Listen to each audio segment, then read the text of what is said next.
lot of you do know what's going on. Some of you that don't, I'll give a quick history on what it is that we're doing here.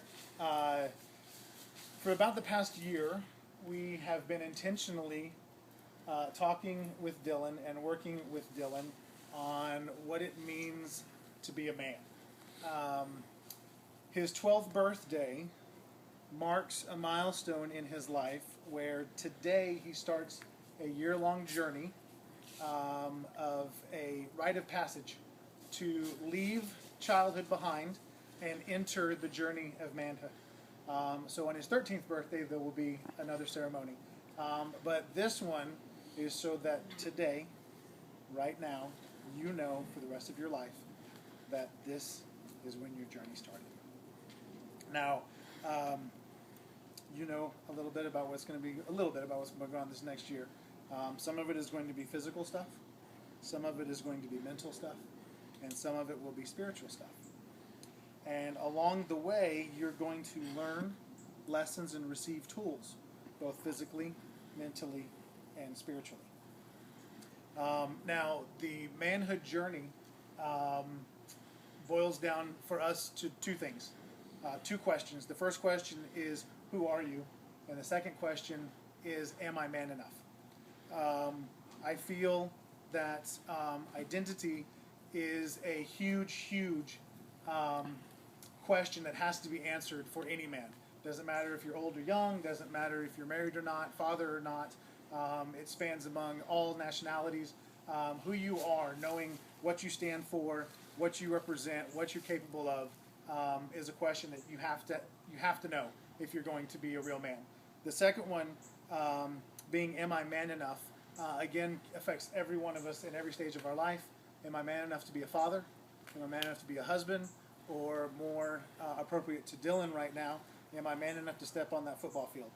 Am I man enough to step up to that bully that's at school? And if you know in your heart that you are man enough, then you will reach your full potential as a man. And if you do not believe that you're man enough, then it will hold us all back. So over the course of this year, you are going to learn more and more and more about those two things. Now, we've already discussed some of them, and for your journey to start, I need you to answer two questions for me. The first question is, Dillon Graham, who are you? I'm strong, I'm smart, I'm a warrior god, I'm a ram. And Dillon, what is a real man? A real man rejects passivity, accepts responsibility, lives courageously, expects a greater reward, God's reward.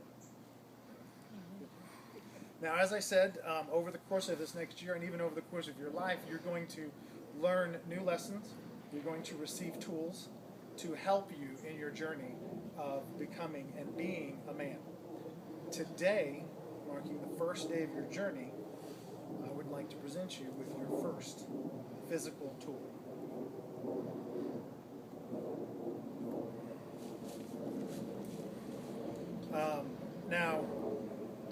We've talked a lot about the knights of old and how they trained and how they became the mighty warriors that they did.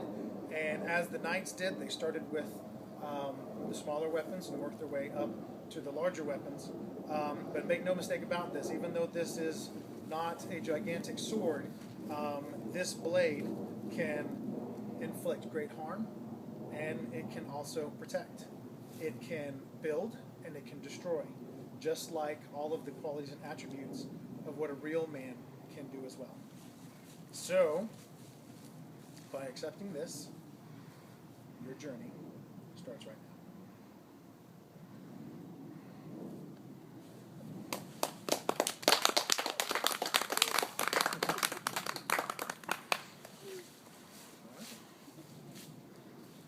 Don't hit me with it.